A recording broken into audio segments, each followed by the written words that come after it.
PoK पर आखिरी ultimatum. Bharat ने दबाई पाकिस्तान की दुखती रग, मुल्ला मुनीर के उड़े होश। सिंधु का पानी तो बस झांकी है, असली तूफान तो अब पीओके से उठेगा। भारत की हुंकार से कांपा रावलपिंडी। यूएन में भारत ने खोला मोर्चा, पाकिस्तान के कब्जे वाले कश्मीर पर दुनिया को दी आखिरी चेतावनी। संयुक्त राष्ट्र के उस आलीशान हॉल में जहां दुनिया भर के दिग्गज कूटनीति की बिसात बिछाते हैं, इस बार भारत ने एक ऐसी चाल चली है जिसने इस्लामाबाद से लेकर रावलपिंडी के फौजी हेडक्वार्टर तक भूचाल ला दिया है। ये कोई दबी छिपी चेतावनी नहीं है, ये था 2025 के नए भारत का खुला ऐलान, एक ऐसा अल्टीमेटम जिसने पाकिस्तानी फौज के चीफ जनरल असीम मुनीर के माथे पर पसीना ला दिया है। भारत ने इस बार पाकिस्तान अधिकृत कश्मीर का नाम लिए बिना पाकिस्तान की उस दुखती रग पर हाथ रख दिया है जिसे वो 70 सालों से दुनिया से छिपाता आ रहा है। भारत के स्थायी प्रतिनिधि पर्वतनेनी हरीश ने दुनिया के सामने वो कड़वा सच बयां किया है जिसे सुनकर पाकिस्तान के दोस्त मुल्क भी बगलें झांकने लगे हैं।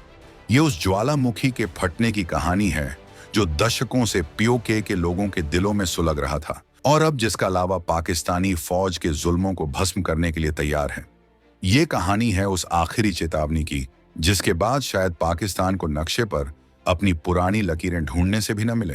हम आपको बताएंगे इस धमाकेदार खबर की पूरी कहानी, तो बने रहिएगा वीडियो पर और इस संबंध में आपके जो भी विचार हों कमेंट में लिखकर जरूर बताइएगा। तो आखिर संयुक्त राष्ट्र में ऐसा क्या हुआ जिसने पाकिस्तानी हुकूमत की नींव हिलाकर रख दी है? भारत ने दुनिया के सबसे बड़े मंच से पाकिस्तान को जो आईना दिखाया है वो इतना साफ और कड़वा है कि पाकिस्तान तिलमिला उठा है। भारत के प्रतिनिधि ने 2 टूक शब्दों में कहा कि लोकतंत्र नाम का शब्द पाकिस्तान के लिए एक पराया यानी एलियन कॉन्सेप्ट है।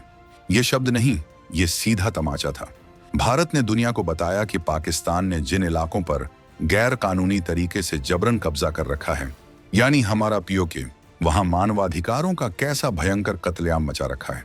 ये वो सच है जिसे पाकिस्तान हमेशा कश्मीर का मुद्दा कहकर ढकने की कोशिश करता था, लेकिन भारत ने इस बार साफ कर दिया कि मुद्दा कश्मीर नहीं, मुद्दा पाकिस्तान का अवैध कब्जा है।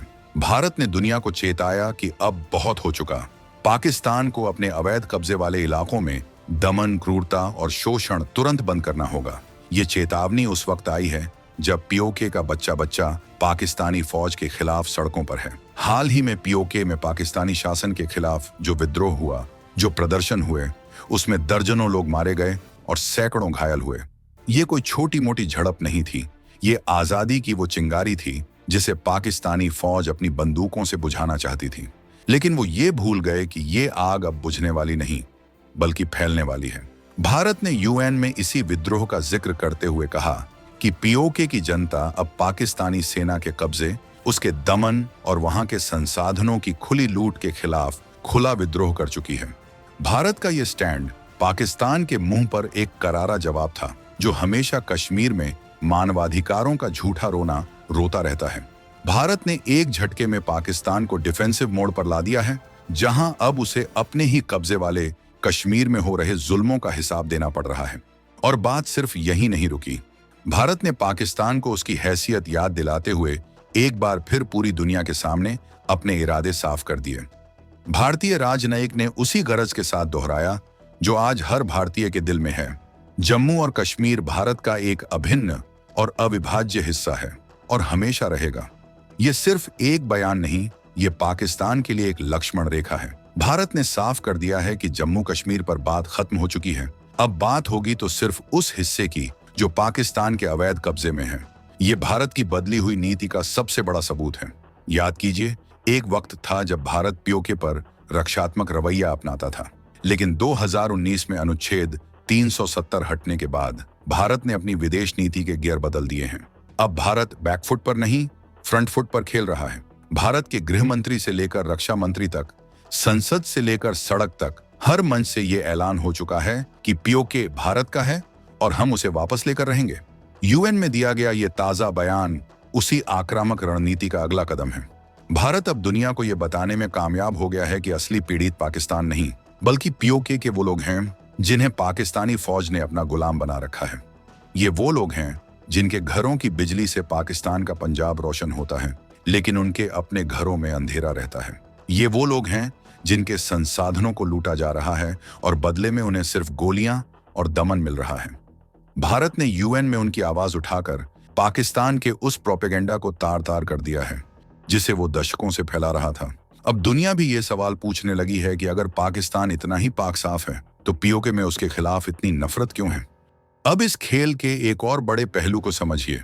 भारत ने पीओके पर पाकिस्तान को घेरने के साथ साथ एक और ऐसा दांव चला है जिसने चीन और पाकिस्तान परस्त मुल्कों की नींद उड़ा दी है। भारत ने 80 साल पुराने हो चुके संयुक्त राष्ट्र सुरक्षा परिषद यूएनएससी में तुरंत सुधार करने का बिगुल फूंक दिया है। आप सोच रहे होंगे कि पीओके की बात करते करते यूएनएससी कहां से आ गया? तो जनाब, ये दोनों मुद्दे एक दूसरे से गहराई से जुड़े हुए हैं। यूएनएससी यानी वो पावरफुल क्लब जहां सिर्फ 5 देश अमेरिका, रूस, चीन, फ्रांस, ब्रिटेन वीटो पावर लेकर बैठे हैं। भारत का कहना है कि ये 80 साल पुरानी व्यवस्था अब सड़ चुकी है और ये आज की दुनिया की सच्चाई को नहीं दर्शाती। भारत ने यूएन में कहा कि अब वक्त आ गया है कि इस जियोपॉलिटिक्स को बदला जाए, क्योंकि दुनिया ने देखा है कि कैसे इस अंतर्राष्ट्रीय मंच का इस्तेमाल कुछ मुट्ठी भर देशों ने दहशतगर्दी का समर्थन करने के लिए किया है। इशारा साफ तौर पर चीन की तरफ था। ये वही चीन है जो बार बार अपने वीटो पावर का इस्तेमाल करके पाकिस्तान के खूंखार सरगनाओं को ग्लोबल टेररिस्ट घोषित होने से बचाता आया है। पाकिस्तान जैसा मुल्क जो दहशतगर्दी की फैक्ट्री चलाता है, वो सिर्फ इसलिए बच जाता है क्योंकि चीन उसे यूएनएससी में बचा लेता है। भारत ने अब इसी क्लब पर हमला बोला है। भारत का कहना है कि जब तक यूएनएससी में भारत, अफ्रीका और लैटिन अमेरिका के देशों को स्थायी जगह नहीं मिलती, तब तक ये मंच सिर्फ कुछ देशों के हितों की रखवाली करता रहेगा। भारत की ये मांग असल में पाकिस्तान और चीन के उस नापाक गठजोड़ पर सीधा प्रहार है। अगर यूएनएससी में सुधार होता है और भारत को स्थायी सदस्यता मिलती है तो पाकिस्तान के लिए दहशतगर्दी का खेल खेलना नामुमकिन हो जाएगा। इसीलिए पीओके पर पाकिस्तान को घेरना और यूएनएससी में सुधार की मांग करना, ये एक ही रणनीति के 2 हिस्से हैं।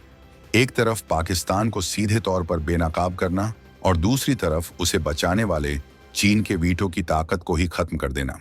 तो क्या ये पीओके पर भारत का आखिरी अल्टीमेटम है? भारतीय राजनयिक ने भले ही सीधे तौर पर पीओके शब्द का इस्तेमाल न किया हो, लेकिन जिस तरह से हाल के दिनों में भारत सरकार के शीर्ष स्तर से लेकर राजनीतिक नेतृत्व तक इस मुद्दे को लगातार उठाया जा रहा है, उससे साफ है कि भारत अब दुनिया को एक बदले हुए माहौल के लिए तैयार कर रहा है। पीओके में पाकिस्तानी फौज जो जुल्म कर रही है, अब उस पर भारत बहुत दिनों तक आंखें मूंद कर बैठने वाला नहीं है। जनरल असीम मुनीर ये समझ लें कि पीओके के लोगों का खून अब और नहीं बहेगा। पीओके में जो विद्रोह की आग लगी है वो अब रावलपिंडी के तख्त को जलाकर ही बुझेगी। भारत ने यूएन में जो कहा वो सिर्फ एक बयान नहीं बल्कि आने वाले तूफान की आहट है। ये उस नए भारत की हुंकार है जो अपनी जमीन का एक एक इंच वापस लेना जानता है। ये सिर्फ कूटनीति नहीं, ये राजनीति है जहां भारत ने पाकिस्तान को उसी के बिछाए जाल में फंसा दिया है।